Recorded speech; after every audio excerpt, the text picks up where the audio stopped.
Hasbi Rabbi Jalallah ma bi qalbi ghairillah Nur Muhammad sallallahu la ilaha illallah Hasbi Rabbi Jalallah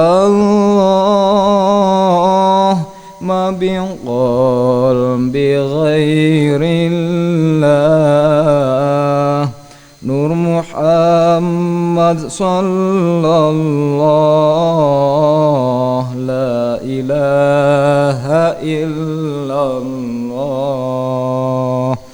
Nur Muhammad sallallahu la ilaha illallah. Assalamualaikum warahmatullahi wabarakatuh. A'udzu billahi minasyaitonir rajim. Bismillahirrahmanirrahim. Alhamdulillahirabbil alamin wa bihi nasta'in ala umuri dunya wa din wa ala alihi wa ashabihi ajmain, amma ba'du. Kepada seluruh santriwan dan santriwati Pondok Pesantren Metal yang kami muliakan, dan kepada seluruh lapisan masyarakat yang ikut serta mendengarkan ngaji bareng bersama santri Pondok Pesantren Metal rahimakumullah. Pada kesempatan ini mari kita bersama-sama mengkaji tentang hukum Islam mengenai syarat-syaratnya cebok atau istinja. Oleh karena itu, pada kesempatan malam ini akan kami mulai. A'udzu billahi minasyaitonir rajim. Bismillahirrahmanirrahim. Faslun hadza fasal surutu izzail hajari. Surutul izai utai pira-pira syarate cewek cukup nganggo watu iku samaniatun walu. Jadi syarat-syaratnya istinja memakai batu itu cukup dengan 8 batu.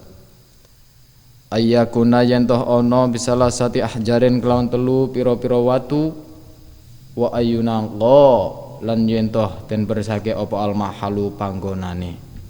Jadi apabila kita tidak memenuhi syarat, dalam arti tidak menemukan 8 batu, maka cukup dengan memakai 3 batu. Bagaimana caranya kita istinja atau cebok menurut jawabnya cewek? Memakai 3 batu, maka 3 batu itu yang berubah bentuk segitiga, dan itu harus bisa membersihkan tempat-tempat yang terkena najis. Caranya, batu tersebut kita tempelkan yang pas, tempat yang ratanya batu, jangan sampai ditempelkan di ujung-ujung segitiganya batu. Karena apabila ditempelkan kepada tempat-tempat yang kena najis, pas kena ujungnya batu yang tajam, maka rusaklah semua anggota-anggota bekas kita. Betul? Nah, oleh karena itu kita harus tahu cara-caranya untuk istinja dengan memakai batu. Kemudian apabila orang yang mau istinja itu memakai 3 batu, maka tidak diperbolehkan istinjanya itu setelah najisnya kering. Ibarat orang habis pipis kencing, itu sudah menyiapkan batu sebelum kencing. Jangan setelah kencing baru mencari batu. Akhirnya najis daripada air kencing tersebut sudah berantakan nyampe di mana-mana. Oleh karena itu, sediakan dulu 8 batu. Kalau tidak menemukan 8 batu, 3 batu yang berbentuk segitiga. Dan setelah mendapatkan ketiga batu, maka kita diperbolehkan kencing menurut adab atau cara-caranya, dan kemudian kita usap dengan batu tersebut sampai kering. Dan apabila ada seorang yang cebok habis membuang hajat besar, akan tetapi belum menyiapkan 3 batu ataupun 8 batu, maka itu hal yang tidak mungkin. Najis tersebut nyampe di mana-mana. Karena untuk berjalan setelah berak, pasti dalam mencari batu, najis atau yang namanya ghaid, tai, itu nyampe di pantat kanan kiri, bahkan bisa pating kececer ibarat Jawanya. Nah itu. Jadi untuk santri metal harus mengetahui cara-cara untuk bersuci istinja yang memakai 8 batu ataupun 3 batu. Oleh karena itu kita harus tahu syaratnya batu yang bagaimana, batu yang ke-8 jumlahnya ataupun yang 3 jumlahnya. Batu tersebut harus kita teliti.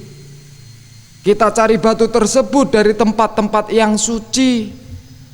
Jangan asal menemukan batu, mau kencing nggak ada air, kita pakai istinja dengan batu, dan batu kita temukan di suatu tempat yang tidak suci, contohnya di kandang sapi. Itu pasti tercampur dengan najis kotoran-kotoran sapi.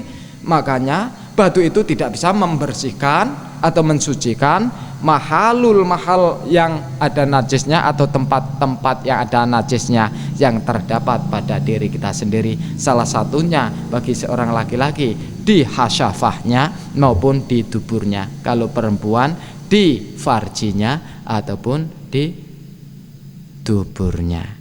Oleh karena itu siapkan dulu batu tersebut sebelum kita buang hajat kecil maupun besar. Karena apa? Orang ngaji itu pun harus tahu cara-cara ngaji supaya berhasil. Yang pertama itu adalah niat, yang kedua nekat, yang ketiga berangkat, yang keempat tirakat, dan yang kelima rakat. Banyak harta benda tanpa ada niat nggak akan mungkin berangkat di tempat-tempat majelis taklim. Begitupun juga ada niat tapi nggak nekat, nggak mungkin akan bertemu dengan kawan-kawan di dalam majelis taklim wa ta'alum. Begitu juga mempunyai tekad tapi nggak berangkat, itu pun tidak akan menghasilkan suatu ilmu yang manfaat. Dan semestinya orang yang mencari ilmu itu harus dilantari dengan yang namanya tirakat, riyadhah. Jadi jangan sampai anak pondok pesantren metal ini di pondok pesantren menjadi santri Abdul Qofa Walahazimi. Dalam arti apa? Hamba yang hanya membesar-besarkan masalah makanan dan masalah minuman. Jadilah santri Abdul Butun, bukan jadi santri yang manfaat, tapi santri yang bisa menjadikan madorot. Dikarenakan yang kelima syaratnya itu harus mempunyai ragat. Kalau kita ngaji mencari ilmu tidak mempunyai ragat, ya tidak akan berhasil. Karena apa? Yang namanya ngaji harus punya peralatan-peralatan ngaji. Salah satunya pena, kitab. Sebelum pena dan kitab harus mempunyai pakaian yang sekiranya itu luas, pantas, dan sudah mengikuti peraturan syarat Islam, dalam arti menutup auratnya. Kiranya hanya ini yang dapat saya sampaikan mengenai istinja. Kurang lebihnya mohon maaf apabila ada kekurangan dan kelebihan, mohon dimaafkan bersama. Kepada Allah saya ucapkan astagfirullahaladzim. Saya akhiri, wallahul muwaffiq ila aqwamit thoriq. Assalamualaikum warahmatullahi wabarakatuh.